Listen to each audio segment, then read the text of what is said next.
Livro de Jonas. Capítulo 1. E veio a palavra do Senhor a Jonas, filho de Amitai, dizendo: Levanta-te, vai à grande cidade de Nínive, e clama contra ela, porque a sua malícia subiu até a minha presença.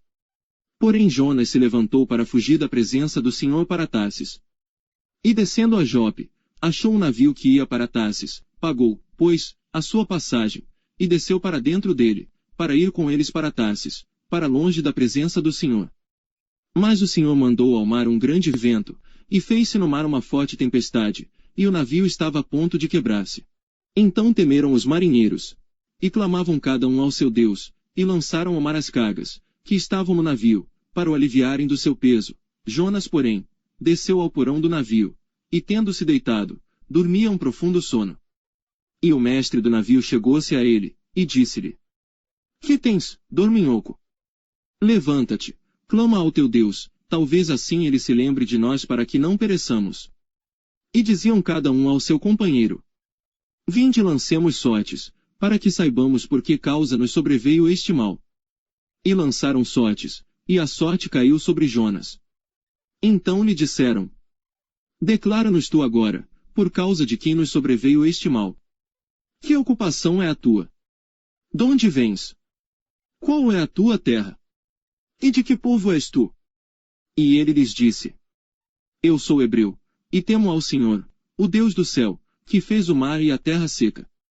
Então estes homens se encheram de grande temor, e disseram-lhe: Por que fizeste tu isto?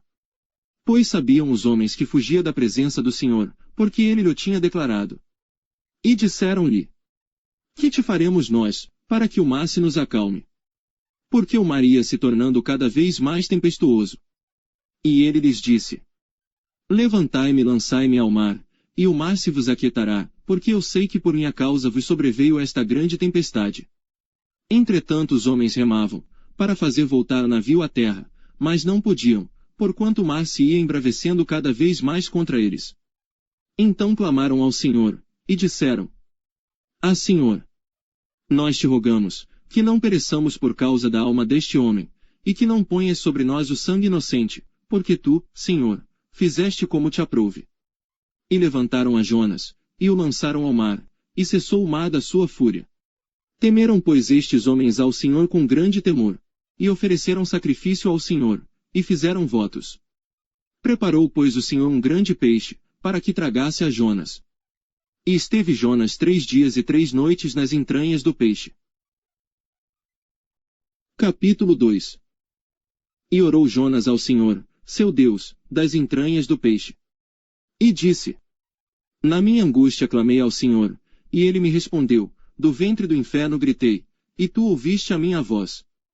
Porque tu me lançaste no profundo, no coração dos mares, e a corrente das águas me cercou, todas as tuas ondas e as tuas vagas têm passado por cima de mim. E eu disse: Lançado estou de diante dos teus olhos, todavia tornarei a ver o teu santo templo. As águas me cercaram até a alma, o abismo me rodeou, e as algas se enrolaram na minha cabeça. Eu desci até os fundamentos dos montes, a terra me encerrou para sempre com os seus ferrolhos, mas tu fizeste subir a minha vida da perdição, ó Senhor meu Deus. Quando desfaleci em mim a minha alma, lembrei-me do Senhor. E entrou a ti a minha oração, no teu santo templo. Os que observam as falsas vaidades deixam a sua misericórdia. Mas eu te oferecerei sacrifício com a voz do agradecimento, o que votei pagarei.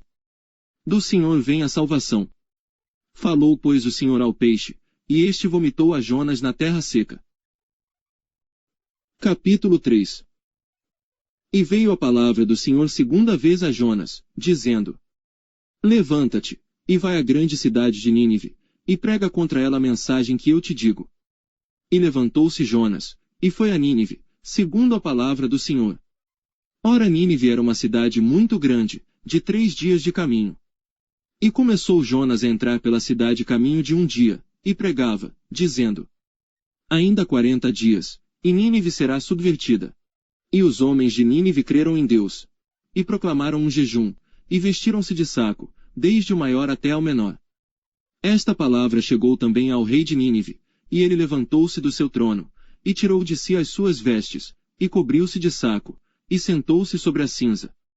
E fez uma proclamação que se divulgou em Nínive, pelo decreto do rei e dos seus grandes, dizendo: nem homens, nem animais, nem bois, nem ovelhas provem coisa alguma, nem se lhes dê alimentos, nem bebam água.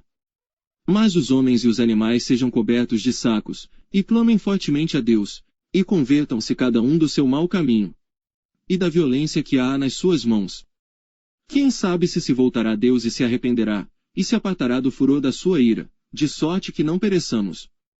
E Deus viu as obras deles, como se converteram do seu mau caminho, e Deus se arrependeu do mal que tinha anunciado lhes faria, e não o fez. Capítulo 4. Mas isso desagradou extremamente a Jonas, e ele ficou irado. E orou ao Senhor, e disse: Ah, Senhor!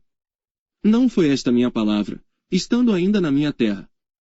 Por isso é que me preveni, fugindo para Tarsis, pois sabia que és Deus compassivo e misericordioso, longânimo e grande em benignidade, e que te arrependes do mal. Peço-te, pois, ó Senhor, tira-me a vida, porque melhor me é morrer do que viver. E disse o Senhor: Fazes bem que assim te ires. Então Jonas saiu da cidade, e sentou-se ao oriente dela, e ali fez uma cabana, e sentou-se debaixo dela, à sombra, até ver o que aconteceria à cidade. E fez o Senhor Deus nascer uma boboreira, e ela subiu por cima de Jonas, para que fizesse sombra sobre a sua cabeça, a fim de o livrar do seu enfado, e Jonas se alegrou em extremo por causa da boboreira. Mas Deus enviou um verme, no dia seguinte ao subir da alva, o qual feriu a boboreira, e esta se secou. E aconteceu que, aparecendo o sol, Deus mandou um vento calmoso oriental, e o sol feriu a cabeça de Jonas, e ele desmaiou, e desejou com toda a sua alma morrer, dizendo: Melhor me é morrer do que viver. Então disse Deus a Jonas: Fazes bem que assim te ires por causa da boboreira. E ele disse: Faço bem que me revolte até a morte. E disse o Senhor: Tiveste tu compaixão da boboreira, na qual não trabalhaste, nem a fizeste crescer, que numa noite nasceu, e numa noite pereceu. E não hei de eu ter compaixão da grande cidade de Nínive, em que estão mais de 120.000 homens que não sabem discernir entre a sua mão direita e a sua mão esquerda, e também muitos animais.